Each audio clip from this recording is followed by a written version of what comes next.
ربنا وآتنا ما وعدتنا على رسلك ولا تخزنا يوم القيامة إنك لا تخلف الميعاد. Bir adım içeriye doğru attık. İkram yüzünden böyle ağzımıza attık böyle iki tane. Besmele çektik gayri ihtiyari. Tezi böyle yaptık. Esselamu Aleyküm. Esselamu Aleyküm olduğu bir lehçesiyle. Düşünün yani aynı şeyi o da yaşadı. Hani birdenbire iki tane Müslüman böyle çıkıp gelmişler. Bizi hemen bir içeri bir odaya aldı. İki tane divan var. Birisine kendisi oturdu. Biri de bizi oturttu. Pişi yapmış böyle Uygurların yuvarlak pişileri var ya. Onları aramıza koydu taptaze.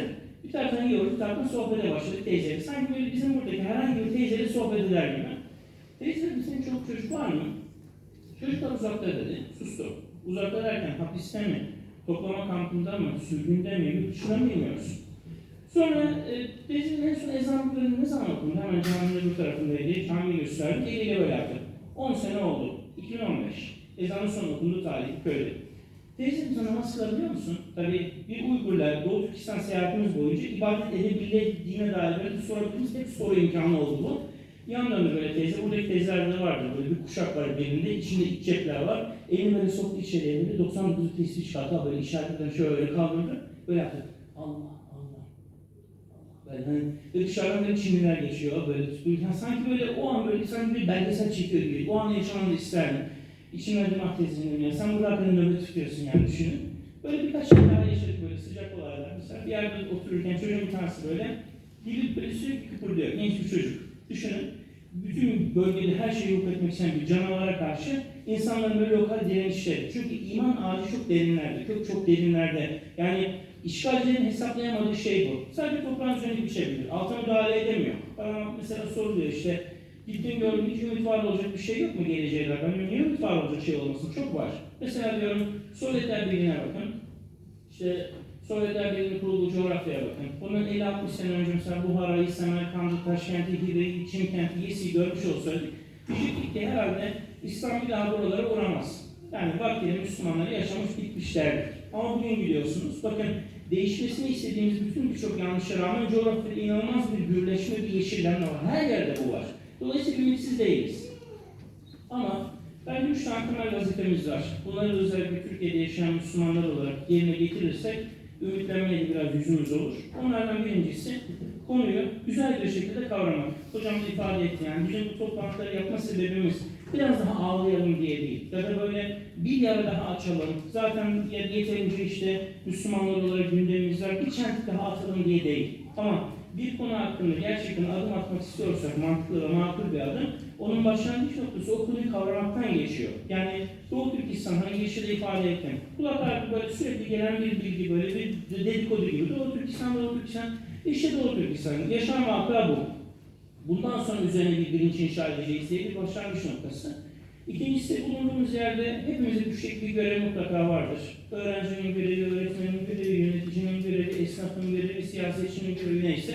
Ama sivil alan hala çok geniş ve bazen soruluyor bana işte devletler bir şey yapmayacak mı? Zaten devletlerin kendi ajanları olur ama halk olarak bizim de kendi bulunduğumuz yerde yapacağımız çok fazla şey hala var. Her şeye rağmen. Ve nihayet üçüncü de bu salonda elhamdülillah çok fazla varlar ama birçok yerde ben Uygurlarla hayatımda hiç karşılaşmamış insanlar görüyorum Türkiye'deki Müslümanlar içerisinde. Yani ben Uygurlarla bir temas kurun. Yani bu konuyu onlardan bir dinleyin. İnsanların yaşadıkları gerçek acılar var. O insanlar gelsinler, ailelerinin öyküsünü anlatsınlar, konuşsunlar. Kendileri neler yaşamışlar. Çünkü kulağa bazı şeyler imkansız geliyor ama onlar yaşanıyor. Bir yerde böyle konuşuyoruz. İşte bir amca böyle benim konuşmam için kürsü hazırlanıyor. Yine böyle Anadolu'da büyük bir şehrimizde.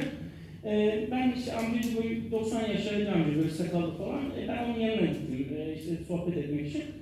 Kürsüye de böyle bir bayrak konmuş. Bir tane bizim bayrağımız, bir de işte Doğu Türkistan bayrağı. İkisi böyle çaprazlama duruyor.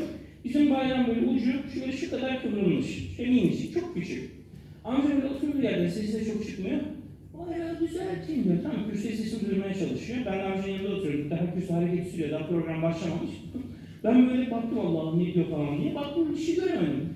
Tekrar bayrağı düzeltin diyor. Tamam Allah'ım dedim ne diyorsun nedir falan. Sonra baktım böyle tam onun gördüğü açıdan bayrağın şu kadarcık minicik kıvrılmış bizim bayrağımız. 2 bayraktan birinin. Çocuklar da anlayamadılar sahnedekiler. Koştum hemen böyle düzelttim falan. Oldu mu dedim. Oldu tamam dedi. Amca dedim yani bu bayrağı ya ucu böyle yamuk bile değil dedim. Ben niye bu kadar takıldınız? Hamsi çok acayip bir cümle kurdu. Evladım biz böyle günah keçisiyiz dedi. Düşün bunu Uygur söylüyor. Bu değişen birisi. Ve dedi ki yarın bir gün dedi birisi dedi işte burada bir fotoğraf çekerler dedi. Uygurlar bir program yaptı. Türk bayrağının ucunu kıvırıp bıraktılar derler dedi.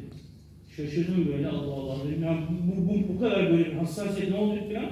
Sonra amcamın bir yakınına böyle daha sonra sorunca dedim böyle dedi dedim nasıl yani. 60'larda falan böyle Türkiye'ye yerleşmiş köklü yani burada yaşıyor. Artık vatandaş olmamış. Her şeyde buralılar. Ah dedi o bahsettiğim kişi. Keşke dedi siz bizim neler yaşadığımızı bir bilseniz. Düşünün, yani aramızda yaşayan ama seslerini duyuramayan insanlar var. Bunların seslerini duymak bizim vazifemiz. Allah razı olsun hocam da ifade etti. Sesleri duymak, duyurmak, yalnız olmadıklarını hissettirmek bile büyük bir şey. Son bir anekdot aktarayım. Yine böyle bir Uygur meclisinde ben böyle fotoğrafları böyle gösteriyorum, konuşuyoruz. Toplantıdan sonra bir tanesi böyle bana sımsıkı sarıldı böyle ama ilk defa rastlıyorum büyük bir abimiz. Böyle kemiklerimi kıracak gibi. Ben şaşırdım. Şaşırdığını biliyorum dedi. Şöyle düşün dedi. Anadolu'da dedi böyle Mekke'yi, Medine'yi görenler, Kabe'yi görenler döndükten sonra gel senin o gözlerini bir öpeyim, sen Kabe'yi gördün diye öpülür, kucaklanır dedi. Biz de tam bunu hissediyoruz. Bak dedi ben 25 senedir Kaşgar'ı görmüyorum. Ailemden haber alamıyorum, kimsenin olduğunu bilmiyorum. Ama Allah sana lütfetmiş, sen görmüşsün. Ben tabii ki seni kucaklayacağım. İşte o kucaklamak bile hakikaten büyük bir şey. Hocam çok teşekkür ederim ev sahipliğiniz için. Kıymetli kardeşlerimize program için, sizlere hepinize katıldığınız için. Soracak yapmayı bilmiyorum, vaktiniz olur mu, ister misiniz? Dileyen olursa bildiğim kadarıyla soruları cevap verebilirim. Olur, ondan sonra zaten inşallah çekişle beraber programı tutacağız. En son dileyenlerle imza da yaparız. Nasıl isterseniz buyurun. Fark etmez, soru varsa alabilirim. Buyurun.